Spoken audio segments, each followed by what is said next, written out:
Bom dia, irmãos. Que a paz de Deus esteja com vocês. Que todos estejam bem no seu lar, na sua casa, com a sua família, com seus amigos, com todas as suas pessoas queridas.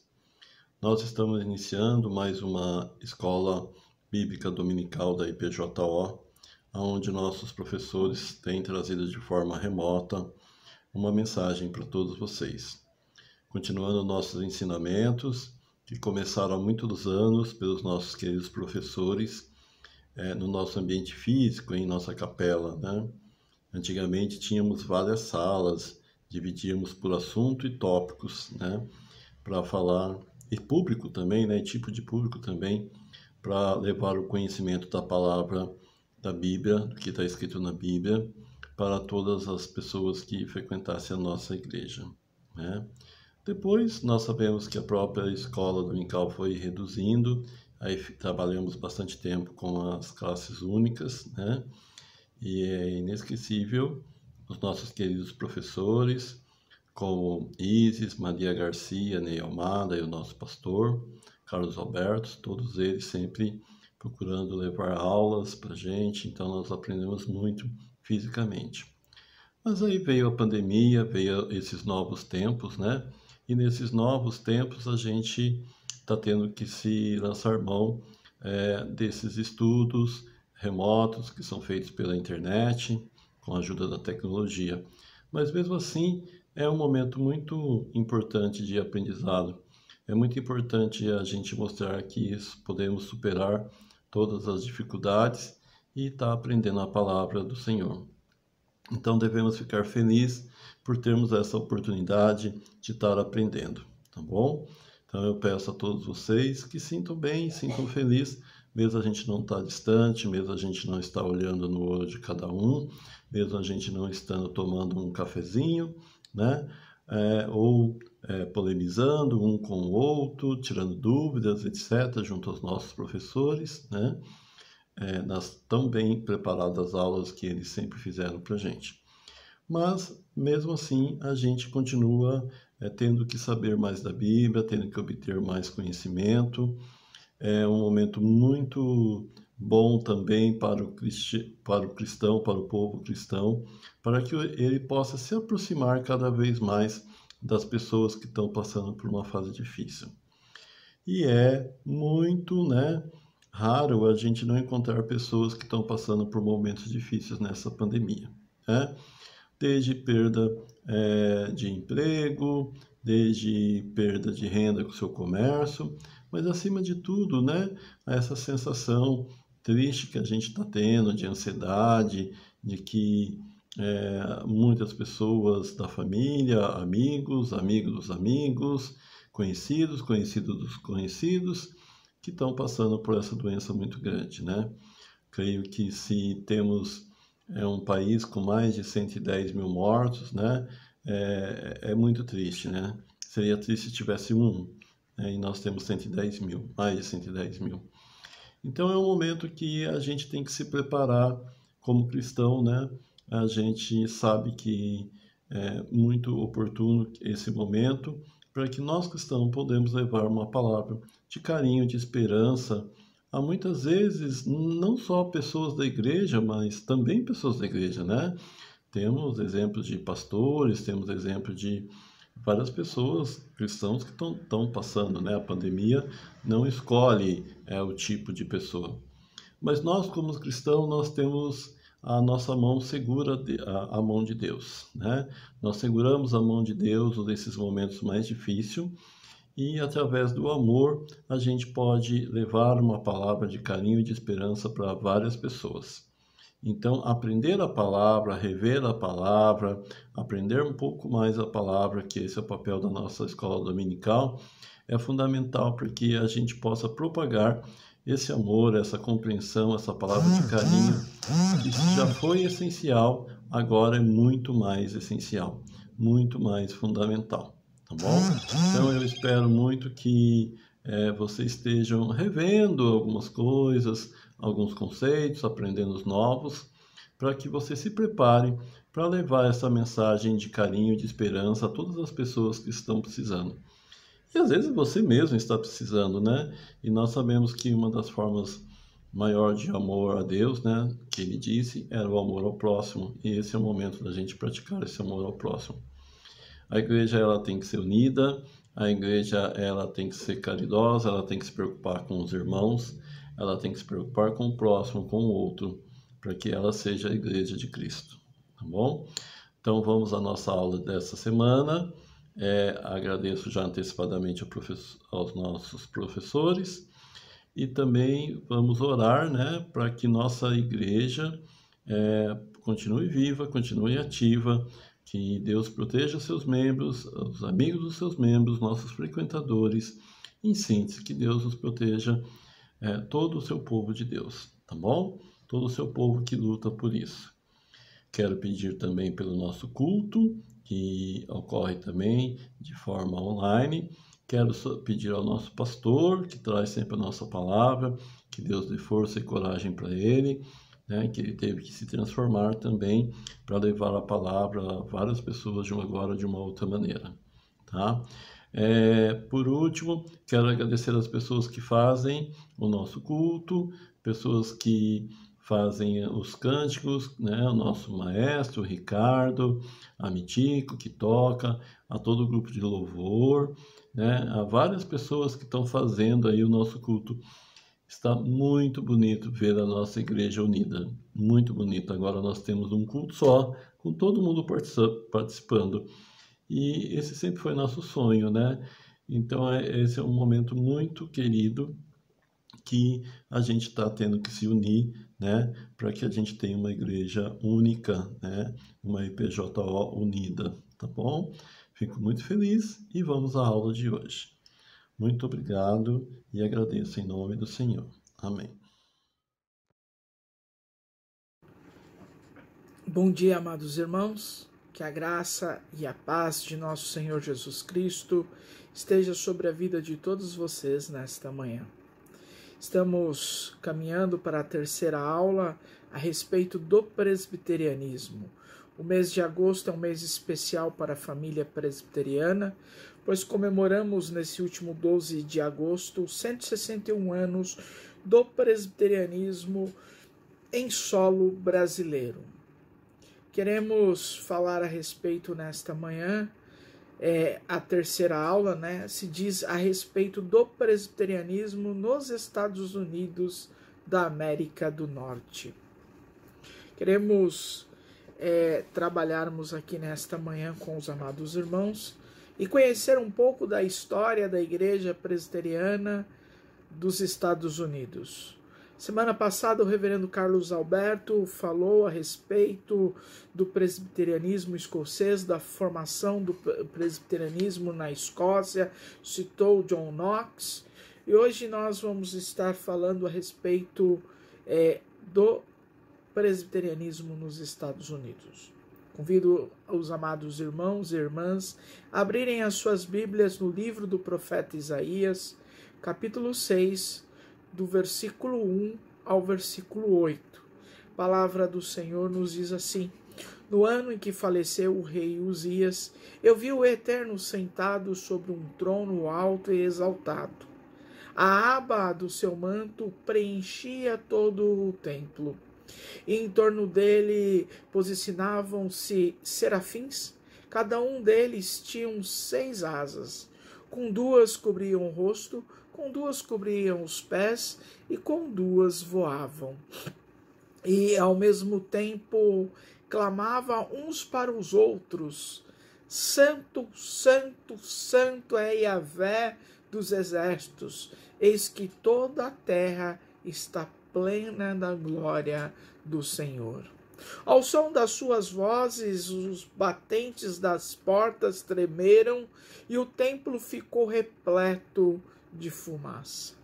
Então eu bradei ai de mim, não tenho salvação.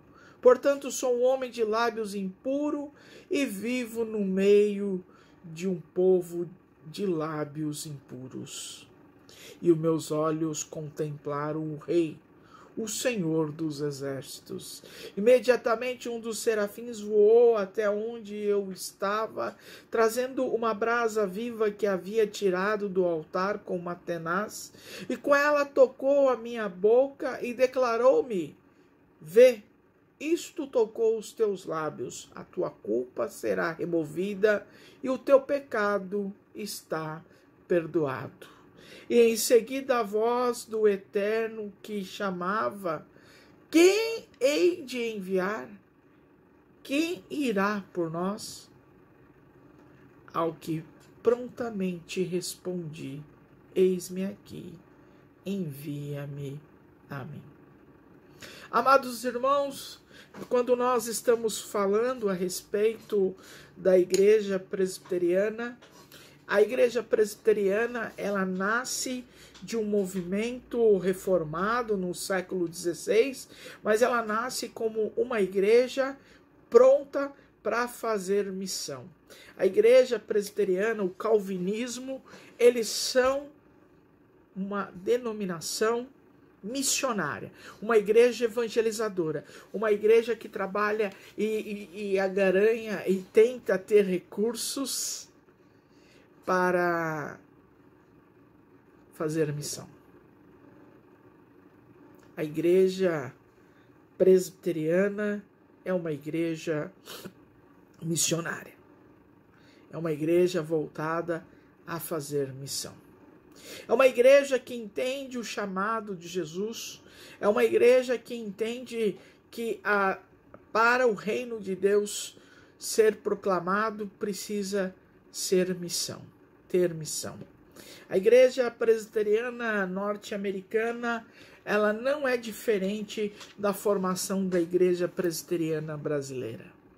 A Igreja Presbiteriana norte-americana, ela é fruto da missão de homens que foram colonizar os Estados Unidos da América do Norte. Entre esses homens foram povos, ou seja, os irlandeses e escoceses que já eram presbiterianos, eles foram para os Estados Unidos. O principal grupo formador da Igreja Presbiteriana dos Estados Unidos foram escoceses e irlandeses, como já falamos. Ou seja, os descendentes de escoceses que haviam se fixado no norte da Irlanda e posteriormente emigraram para a América durante os séculos final do século XVII e início do século XVIII. Pelo menos 300 mil cruzaram o Atlântico, indo radicar-se principalmente nas colônias centrais, colônias de Nova York, Nova Jersey, Pensilvânia, Maryland, Virgínia, Carolina do Norte e Carolina do Sul. No oeste da Pensilvânia, eles fundaram a cidade de Pittsburgh, por muitos anos considerada a cidade mais presbiteriana dos Estados Unidos. No século XVII, havia surgido diversas igrejas locais presbiterianas que viviam isoladas umas das outras. No início do século seguinte, elas começaram a unir-se em concílios, e uma das principais características do presbiterianismo, o principal líder dessa iniciativa foi o reverendo Francis McNair, de 1658 a 1708, o pai do presbiterianismo norte-americano. Ordenado na Irlanda em 1683, ele foi logo em seguida para a América do Norte. Fundou diversas igrejas em Maryland e em outras regiões e viajou exaustamente incentivando o presbiterianismo. Como a igreja anglicana era a igreja oficial de várias colônias, ela sofreu perseguições, chegou mesmo a ser preso em Nova York em 1706. Amados irmãos, não é muito diferente do Simonton quando chega no Brasil. Os Estados Unidos, também sendo uma nova colônia, não aceita muito bem o presbiterianismo como O presbiterianismo, quando vem para o Brasil com Simonton, também não é aceito, porque a igreja oficial era a igreja romana. No caso dos Estados Unidos, é a igreja anglicana, e eles não aceitam. E o reverendo Francis McMahon foi um homem que atravessou os Estados Unidos, andou os Estados Unidos, proclamando o evangelho, incentivando o presbiterianismo, entendendo o chamado de Deus para a sua vida, como acabamos de ler no livro do profeta Isaías, Isaías tendo um encontro com Deus, confessando, reconhecendo que era pecador, e somos pecadores, devemos reconhecermos que somos pecadores, mas entendemos também que Deus nos salvou. Deus nos purificou. No contexto do evangelho do profeta Isaías, o próprio Deus se revela a ele através dos seus anjos, e os seus anjos o perdoam.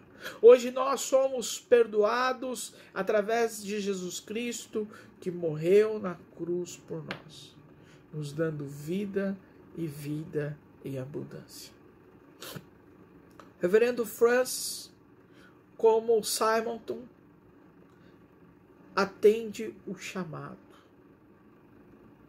atende a vocação que eles têm de Deus e vão para terras estranhas.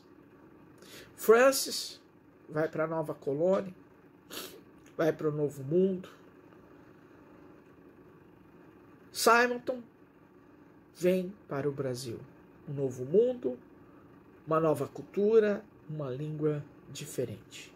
Sob a liderança de McMahon, foi organizado em 1706 o Presbitério da Filadélfia, o primeiro do país, com a presença de 7 pastores, alguns presbíteros. Em 1717, a existência de 3 presbitérios permitiu a criação do Sínodo de Filadélfia. Nessa época, a denominação tinha apenas 19 pastores, 40 igrejas e cerca já de 3.000 membros.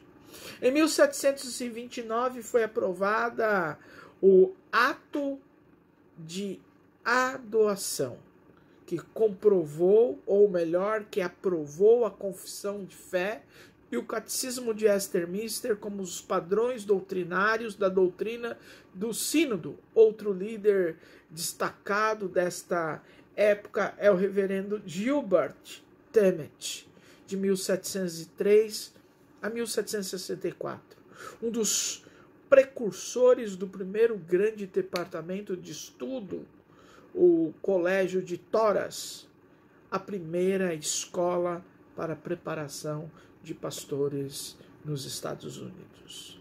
Entre os anos de 1741 a 1758, devido à diferença acerca do avivamento e da educação teológica, os presbiterianos já se dividiram em 2 grupos. A ala velha, o Sínodo da Filadélfia, e a ala nova, o Sínodo de Nova York.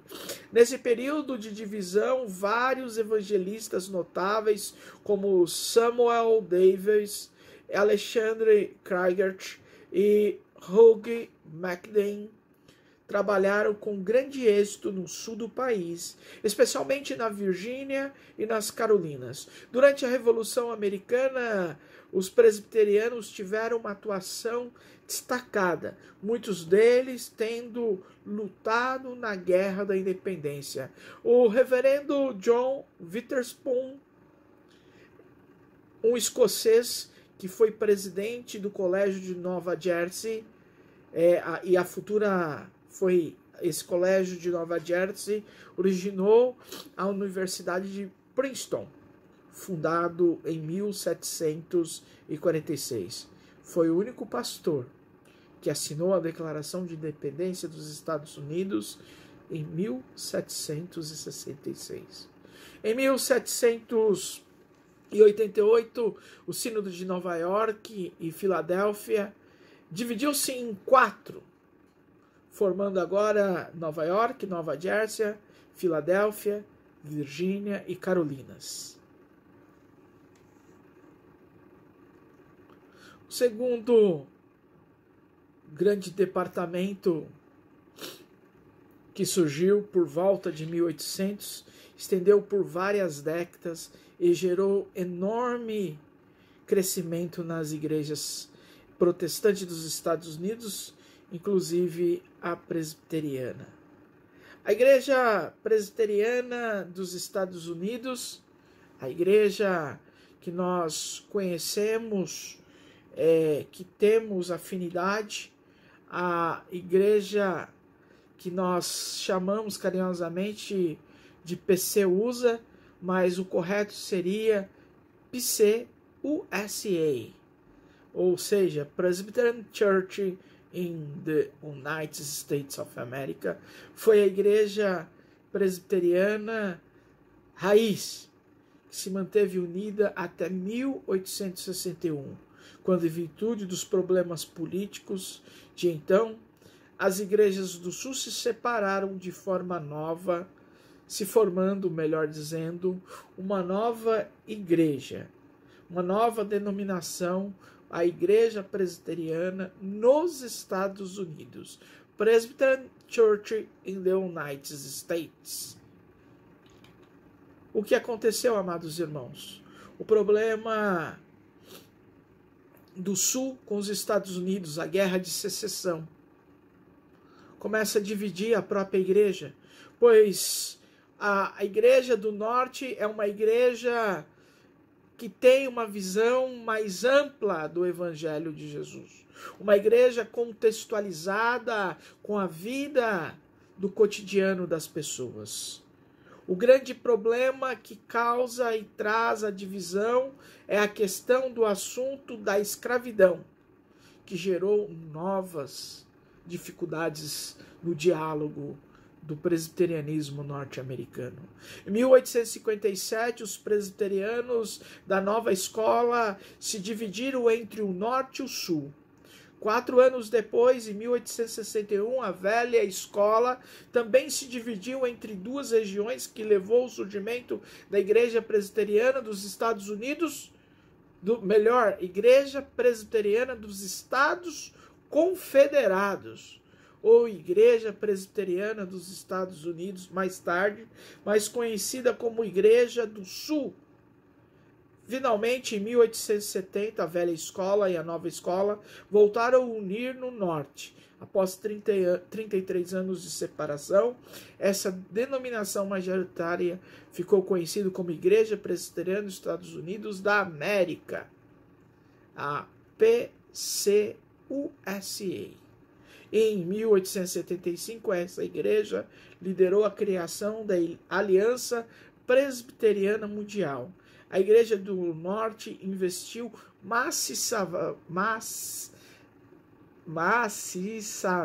desculpa o meu português, amados, em missões nacionais, especialmente no norte americano, no norte e no oeste americano, que experimentava extraordinariamente o desenvolvimento e também a obra missionária no exterior. Em 1900, a igreja atingiu a marca de 1 milhão de membros. A Igreja do Sul permaneceu solidamente com a velha guarda, ou a velha escola, através de teólogos influentes como Robert Dunbar, James T. Bonnell e Benjamin M. Palmer, que defendiam uma doutrina da igreja espiritual, evitando o envolvimento com questões políticas, sociais, concentrando-se na evangelização. Mas não dá para ser uma igreja do silêncio, uma igreja presbiteriana muda, calada, como a do Sul foi. A questão do racismo, a questão do preconceito, a questão da escravidão. E a Igreja do Norte lutou contra todo esse preconceito, até mesmo vindo se dividir.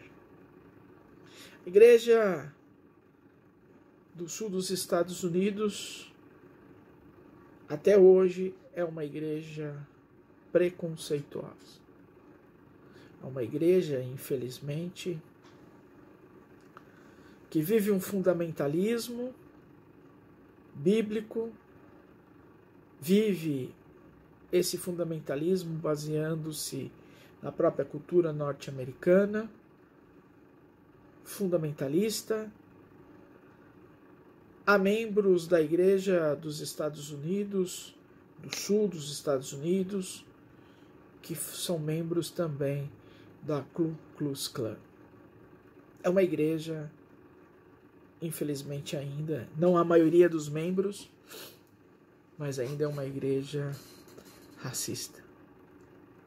Durante o século XX, o presbiterianismo dos Estados Unidos foi marcado por grandes controvérsias teológicas, que resultaram em muitos realinhamentos institucionais. No início do século 1903, a Igreja do Norte, a PCUSA,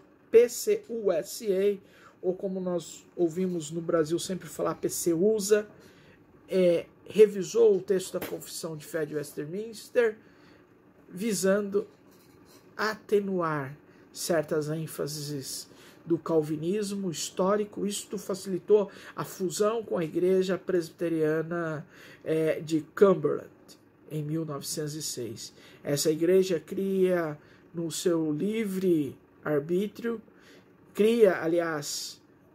o livre-arbítrio e rejeita o conceito da depravação total. Todavia, muitos dos seus membros não aceitaram a fusão e permaneceram com uma denominação separada. Não muito diferente do Brasil, da Igreja Presbiteriana do Brasil, brasileira, não vou falar do Brasil, mas o presbiterianismo brasileiro, vivemos também rupturas, alinhamentos teológicos e por muitas vezes nós não conseguimos ter um diálogo, não conseguimos ter uma união, não conseguimos ter uma reunidade.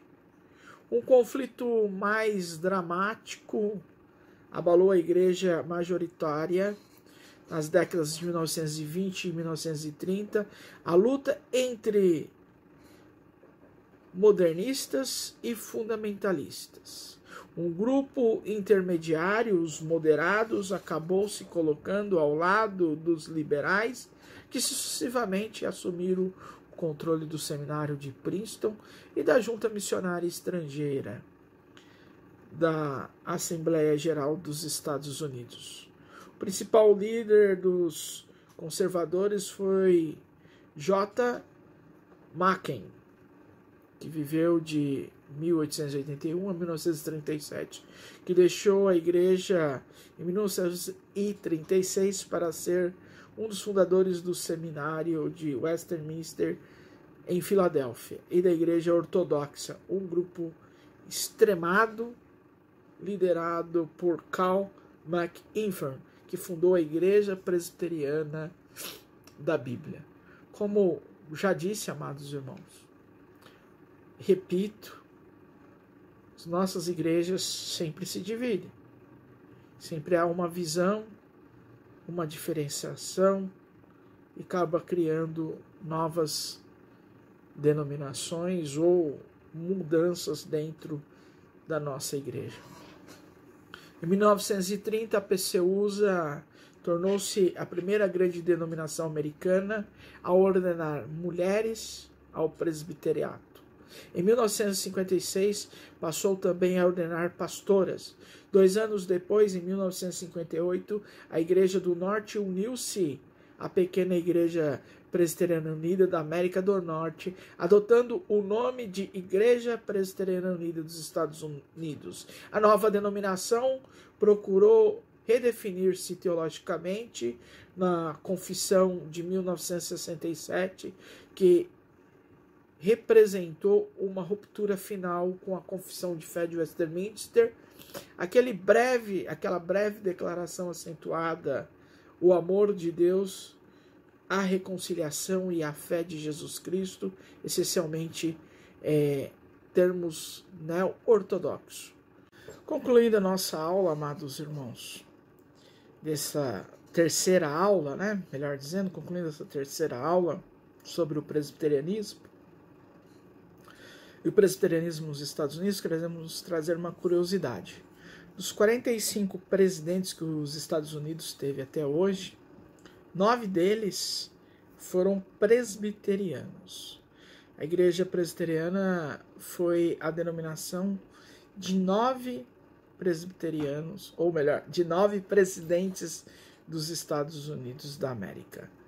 Inclusive, o atual presidente dos Estados Unidos da América, Donald Trump, é presbiteriano, e de suas eloquências diz que a sua religião é maravilhosa. Outros presidentes que nós podemos citar aqui foram Andrew Jackson, o 7º presidente, James K. Polk, o 11º, James Buchanan, o 15º, Grover Cleveland, foi 22º e 24º presidente dos Estados Unidos, Benjamin Harrison, 23º, Woodrow Wilson, 28º, Eisenhower, o 34º, e Ronald Reagan, o 40º. A gente trouxe esta curiosidade para os irmãos ver qual a importância da nossa denominação, do nosso nome, na estrutura política dos Estados Unidos, na estrutura econômica daquele país e da espiritualidade também daquele país. Que na próxima aula o reverendo Carlos vai estar terminando, né, as 4 aulas, ele vai trazer a última aula, a 4ª aula, melhor dizendo, e a 4ª aula é sobre o presbiterianismo no Brasil, o presbiterianismo brasileiro, que chega através de Simonton, que vem dos Estados Unidos para cá. E é assim nós fechamos esse ciclo das aulas. Que Deus abençoe a todos nesta manhã de domingo. Que os amados irmãos tenham uma excelente e abençoada semana, um bom culto que logo mais teremos, né? O culto matutino. Que todos vocês sejam ricamente abençoados por Deus nesta semana. Amém.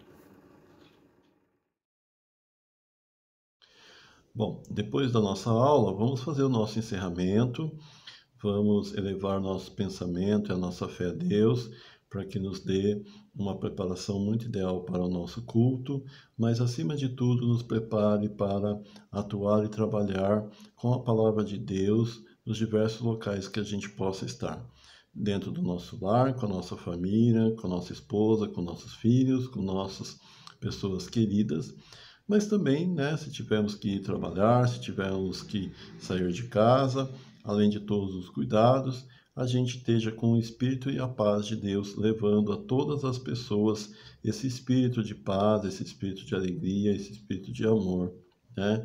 Nós sabemos que é um momento de muito sofrimento, muitas pessoas passando por sofrimento, e nós cristãos temos essa obrigação de levar nossa palavra de esperança, de levar nossa palavra de carinho, de levar nossa esperança e nossa força, né, de que Cristo estará sempre com a gente. Agradeço a nossa aula de hoje, que Deus nos dê mais coragem para fazermos mais aulas como a de hoje. Agradeço bastante a todos que estão aqui ouvindo, né, estão vendo, e espero que você possa sempre ter esse momento no domingo, nesse domingo com a gente, né? Fazendo uma reflexão, uma leitura, uma reflexão de todos os itens que são importantes na Bíblia ou da educação presbiteriana, né? Para que a gente possa conviver melhor e a gente possa praticar o cristianismo de uma forma melhor, de uma forma com muita paz e amor, que é isso que Deus espera da gente. Agradeço a todos, muito obrigado, amém.